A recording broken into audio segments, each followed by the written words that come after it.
So I was Toronto Film Festival.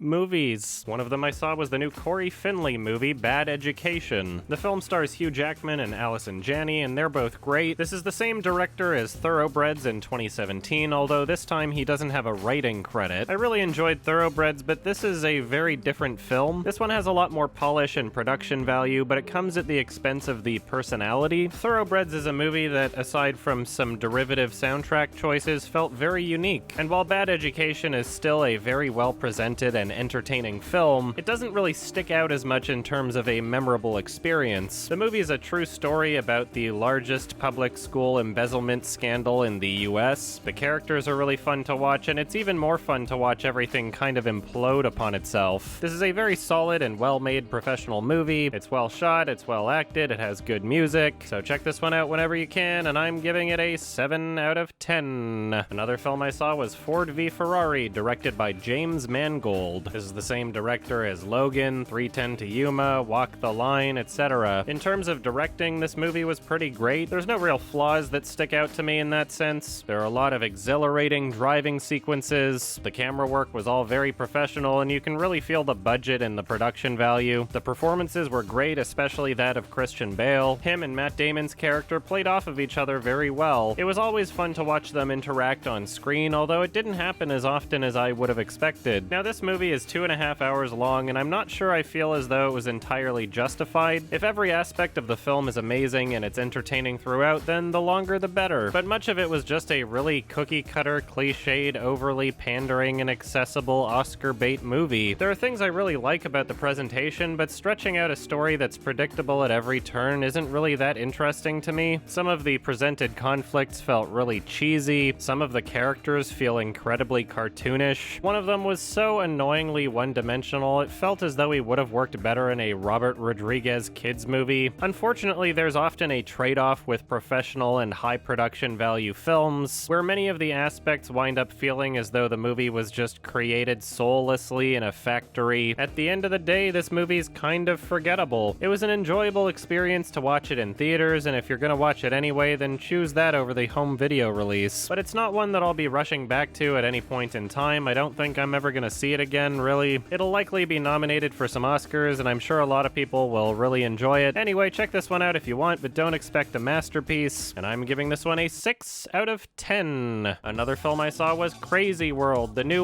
Hollywood super action movie. For those of you not aware, there is an action movie studio in the slums of Uganda making some pretty entertaining movies. I've got the double feature Blu-ray for Who Killed Captain Alex and Bad Black, and I would suggest you check those out because they are loads of fun. Now, obviously, the budgets on these films are incredibly low, but what makes them entertaining is just how wacky and ridiculous they are. Their films are narrated over top of with what they call a video joker, so VJ Emmy essentially acts as a hype man that is talking about the film and also kind of making fun of it as it's happening. They've got a really great sense of humor, and it makes it a perfect experience to watch with friends. The films that you'd buy from them come with the VJ Emmy narration, but what was crazy was that at TIFF they actually had him doing it live. It was a wild experience and a perfect addition to the Midnight Madness programming. Thank you, Peter Kaplowski, for getting that set up because it was truly a once-in-a-lifetime event. I actually went into a bit more detail over what the live experience was like in this Sardonicast episode that will be linked in the description and at the end of the video. It's at the 8-minute and 38-second mark, but I'll just timestamp it in the link, I guess. Anyway, definitely check this one out as it is an absolute blast to watch. You can also buy Who Killed Captain Alex and Bad Black from their website. I'm not really sure how to give this a number out of 10. It's kind of a meme movie in that sense. I can't seem to find it on IMDb, so whenever that gets created, I'll rate it a 10 there. I mean, I love it, and I don't know what to rate it, so why not? I've got one more of these TIFF videos coming for you, and a bunch of other videos I'm working on, my 2007 list, a commentary track thing, a bunch of stuff, so stay tuned. Thank you, bye-bye.